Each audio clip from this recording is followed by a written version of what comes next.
The production of food is a topical subject in Zambia, as it is in many other African countries. Access to fertilizers, dealing with weed, access to a balanced diet, improving soil fertility are among the issues dominating discussions every time farmers meet. Current studies in respect of food production confirm that farming methods practiced by a significant portion of farmers on the African continent are unsustainable. Left unchecked, experts warn food insecurity and hunger will be the lot for the majority of Africa's people. The African continent workforce is 65% dependent on the agricultural sector. It is also the continent that will have up to about 40% reduction in crop yields in less than 35 years from today. So how do we then build the resilience of communities to be able to have produce but are not at the expense of the environment, and hence the reason we're looking at ecosystem-based adaptation for food security? We have observed that our soils have been dilapidated, basically because of the practices that we have engaged in and the use of chemicals and chemical fertilizers to improve productivity. We call that a quick fix for a solution. It's like a person who is a drug addict, and when they go on that, they go into the law. All they do is inject themselves with some drug, and they are on high again, but for a short time. That's what we have been doing. In response to the apparent unsustainable methods of food production, an initiative has been launched on the African continent. The Ecosystem-Based Adaptation for Food Security Assembly, Ebafosa for short, was launched in June, with the Zambian chapter being launched in September 2015.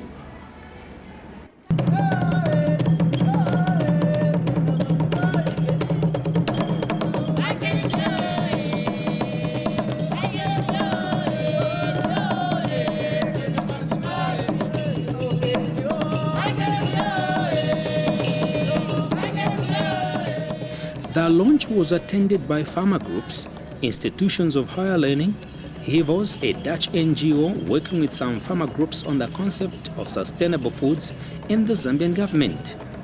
Officially launching the Ebafosa local chapter, the Zambian government summed up the essence of the initiative.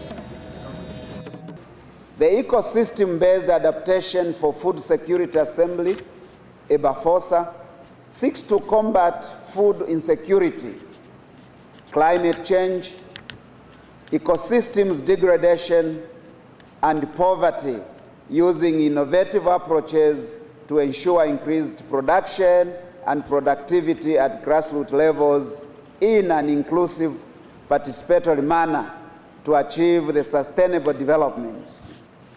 Its principal mandate is to support the implementation of the various national, continental, and global blueprints of food security and sustainable development.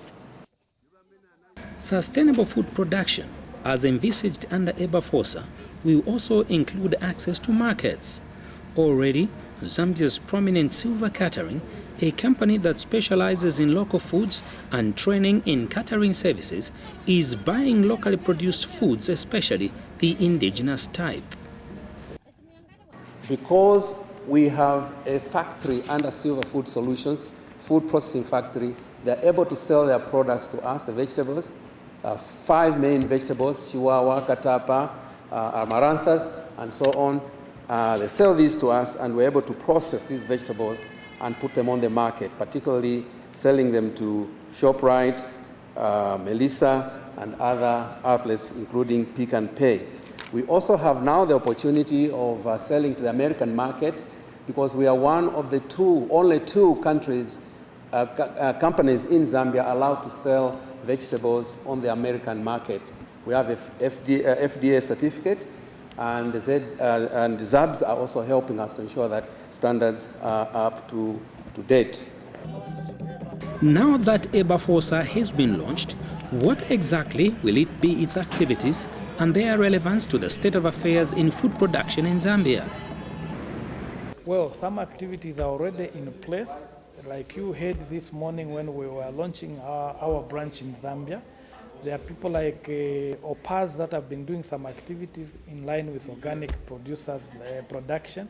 But we also have other activities like under CASIS which are being done, like conservation agriculture.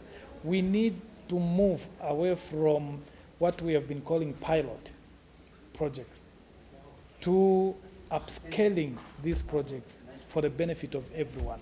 We have had too many pilots, and we are calling upon governments and all the stakeholders to have a paradigm shift from pilot programs to full-scale programs. After all, these programs have proved to be very, very useful and giving us good results.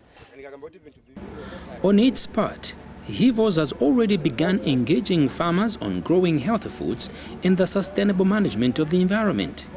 It is evident from these preliminary engagements that interventions in the farming methods are urgently needed to avert an environmental and food disaster not far in the distant future.